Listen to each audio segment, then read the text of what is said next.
वाराणसी के मणिकर्णिका घाट पर bulldozer action से गरमाई सियासत, सपा और कांग्रेस ने सरकार को घेरा। AR रहमान के बयान से मचा सियासी बवाल, सपा मुखिया अखिलेश यादव ने किया समर्थन, कांग्रेस सांसद ने बताया गंभीर मामला।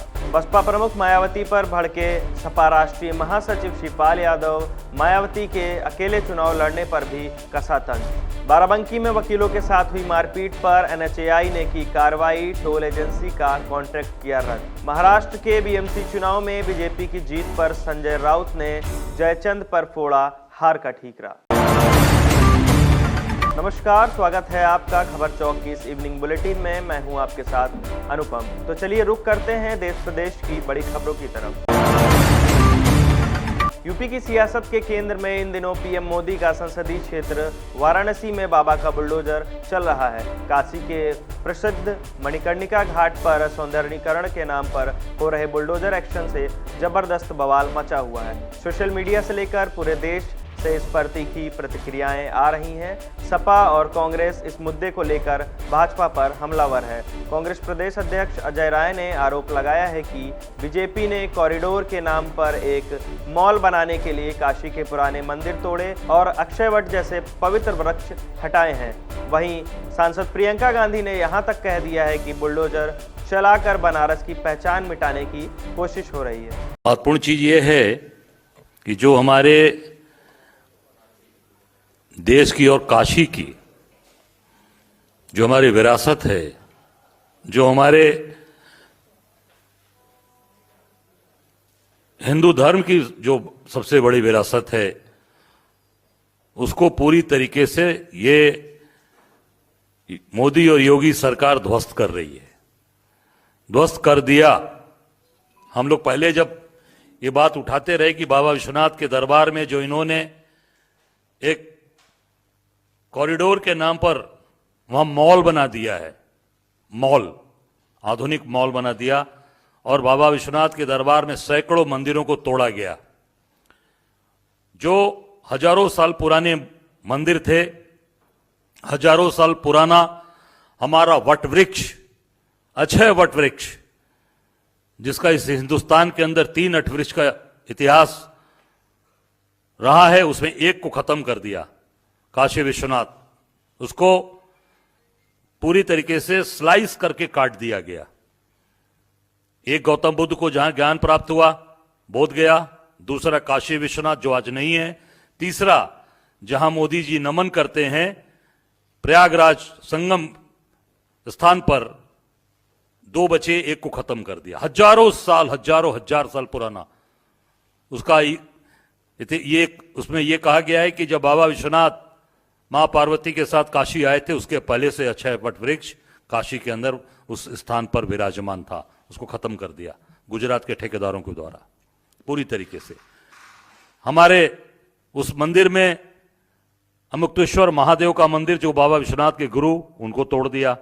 लक्ष्मी नारायण जी का मंदिर था कसौटी वाले पत्थर पर, कसौटी का पत्थर जिसमें सोना की देखी जाती है कि असली सोना है या नकली सोना है, उस कसौटी के पत्थर पर शायद हिंदुस्तान में कम ऐसे मंदिर होंगे जो कसौटी के पत्थर पे होंगे। वो लक्ष्मी नारायण जी का मंदिर, वो गायब है। वो तोड़ दिया मंदिर, पर वो मूर्ति मिली नहीं है, नहीं, वो स्थापित नहीं है। शनि भगवान का मंदिर और सब पूरी तरीके से ध्वस्त कर दिया और तोड़कर वो अपनी वाहवाही पीठ ठोकते हैं मोदी जी की हमने बड़ा काम कर दिया, बड़ा अच्छा बना दिया। तो चलिए रुक करते हैं दूसरी खबर की तरफ। प्रसिद्ध संगीतकार और ऑस्कर विजेता AR रहमान अपने नए बयान को लेकर सुर्खियों में बने हुए हैं। दरअसल एक इंटरव्यू में रहमान ने कहा कि पिछले 8 वर्षों में उन्हें बॉलीवुड में पहले के मुकाबले कम काम मिल रहा है। उन्होंने यह भी टिप्पणी की कि सत्ता में बदलाव का असर रचनात्मक माहौल पर सकारात्मक नहीं रहा। उनके इस बयान के बाद राजनीतिक प्रतिक्रियाओं के दौर शुरू हो चुके हैं और कांग्रेस सांसद इमरान मसूद ने इस मामले पर अपनी प्रतिक्रिया जताई है। उन्होंने इस मामले को गंभीर बताते हुए कहा कि किसी को धर्म के कारण काम से वंचित होना पड़ रहा है तो देश के लिए गंभीर सवाल है। वहीं सपा मुखिया अखिलेश यादव ने भी AR रहमान के बयान का समर्थन किया है। ऑस्कर विनर अगर इस तरह की बात बोल रहा है तो उसको ऊपर चिंता होनी चाहिए। उसको काम ना मिलना जिसको पूरी दुनिया ने मान दिया हो, अपने देश में अगर उसको काम नहीं मिल रहा है और केवल उसके धर्म के कारण नहीं मिल रहा है, तो ये बहुत ही बड़ा चिंता का विषय है। चलते हैं अपनी तीसरी खबर की तरफ। समाजवादी पार्टी के राष्ट्रीय महासचिव शिवपाल यादव ने गेस्ट हाउस कांड को लेकर बसपा प्रमुख मायावती पर करारा हमला बोला है। साथ ही 2027 में मायावती के अकेले चुनाव लड़ने पर भी तंज कसा है। मायावती के आरोपों पर शिवपाल यादव ने कहा, गेस्ट हाउस कांड पर जब सुप्रीम कोर्ट के द्वारा क्लीन चिट मिल गई है तो उस पर न हमको बोलना चाहिए न ही उनको बोलना चाहिए। इसके बाद उन्होंने कहा कि बात अकेले चुनाव लड़ने की है तो लड़े, नतीजे वही आएंगे जो अभी तक आए हैं। हम लोग 2027 में पूर्ण बहुमत की सरकार बनाने जा रहे हैं। मायावती जी बोली है 2027 में अकेले लड़ेंगी, और गेस्ट हाउस कांड का भी आज जिक्र किया कि सपा के गुंडों ने ही गेस्ट हाउस कांड कराया था। क्या कहेंगे? देखिए, वो तो क्लीन चिट हो गई है, अब उस पर बोलना ना चाहिए, ना उनको बोलना चाहिए ना हमको बोलना चाहिए। जब सुप्रीम कोर्ट ने क्लीन चिट दे दी है तब उसमें बचा 27 में अकेले लड़ने की बात कर रही हैं, तो लड़ें, उसे कौन मना करे, उनकी पार्टी है, लड़ें, नतीजे वही आएंगे जो आ चुके हैं पहले उनके।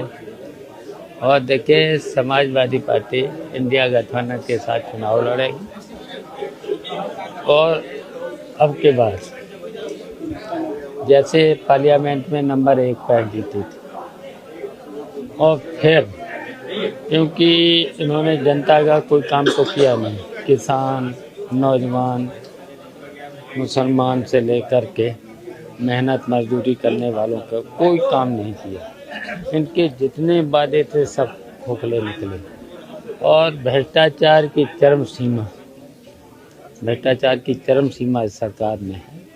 तो इस बेईमान सरकार को जनता ने तय कर लिया है कि ये हटाना है। शुरू करते हैं अगली खबर का। यूपी के बाराबंकी जिले के बारा टोल प्लाजा पर वकील के साथ हुई मारपीट के मामले में एनएचएआई ने बड़ी कार्रवाई की है। अब एनएचएआई ने पूरे घटनाक्रम पर कार्रवाई करते हुए संबंधित टोल एजेंसी के कॉन्ट्रैक्ट को रद्द कर दिया है। बता दें, 14 जनवरी को हाईकोर्ट जा रहे एक वकील के साथ टोल कर्मचारियों द्वारा मारपीट की गई थी, जिसका वीडियो वायरल होने के बाद माहौल गर्मा गया था, जिसके बाद हैदरगढ़ तहसील बार एसोसिएशन के वकीलों का गुस्सा फूट पड़ा और बड़ी संख्या में वकील कोतवाली पहुंचकर टोल कर्मियों की गिरफ्तारी की मांग पर अड़ गए थे, जिसके बाद एनएचएआई ने टोल एजेंसी पर बड़ी कार्रवाई की है।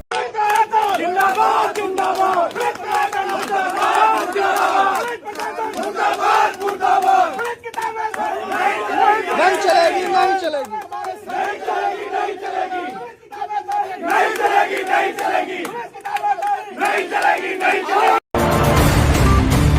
तो अब चलते हैं महाराष्ट्र की ओर। महाराष्ट्र के बीएमसी चुनाव में बीजेपी की दमदार जीत के बाद शिवसेना के कद्दावर नेता संजय राउत ने बड़ा हमला बोला है। उन्होंने एकनाथ शिंदे का बिना नाम लिए उन्हें जयचंद बताते हुए बड़ा तंज कस दिया है। भाजपा की जीत पर उन्होंने कहा, हमारी पार्टी में कुछ जयचंद थे, यदि वे जयचंद नहीं पैदा होते तो भाजपा की 100 पीढ़ी भी मेयर नहीं बना पाती। विपक्ष के पास एक ऐसा आंकड़ा है कि हम कभी भी तख्ता पलट कर सकते हैं, लेकिन हम लोकतंत्र का सम्मान करते हैं। सर, हिंदी में जानना चाहेंगे, जो फाइनल टैली आई है, कहीं ना कहीं आपको लगता है एमएनएस ने अगर थोड़ा जोर लगाया होता तो नंबर कुछ अलग हो जाता? बात ऐसे एमएनएस के जोर की बात छोड़ दीजिए। हम सभी ने कोशिश की कि एमएनएस की भी सीटें बढ़े। एमएनएस को 6 सीटें मिले, उनके बहुत सी सीटें बहुत कम मार्जिन से हार गए। शिवसेना की लगभग 12-13 सीटें ऐसी है जो हम बहुत ही स्लाइट मार्जिन या 50-100 वोट से हार गए हैं। अगर हम जीत जाते तो आज जो आपको पिक्चर दिख रहा है मुंबई में वो नहीं दिखता। फिर भी बीजेपी और शिंदे के पास सिर्फ 4 का बहुमत है और लगभग 105 कॉरपोरेटर्स अपोजिशन में है। ये बहुत बड़ी ताकत है।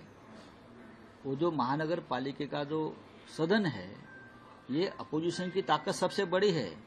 तो हम आपको मुंबई अडानी के जेब में नहीं डालने देंगे, या ठेकेदारों का राज आप लाना चाहते हो यहाँ, वो हम नहीं लाने देंगे। 100 से ज़्यादा हमारे जो पार्षद है वो आपको हर मोड़ पर रोकेंगे जब ऐसा काम आप करेंगे।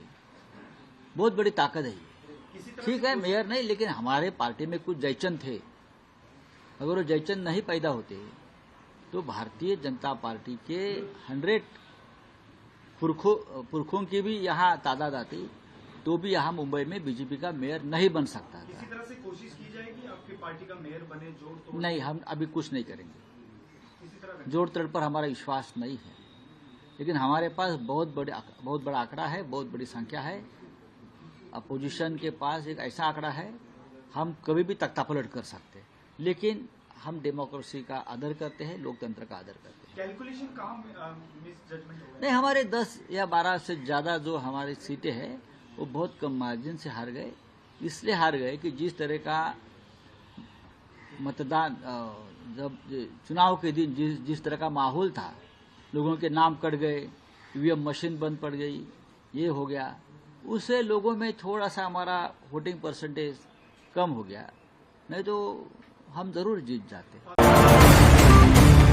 तो आज के लिए बस इतना ही। ऐसी और भी अपडेट्स के लिए जुड़े रहिए हमारे साथ खबर चौक पर। नमस्कार।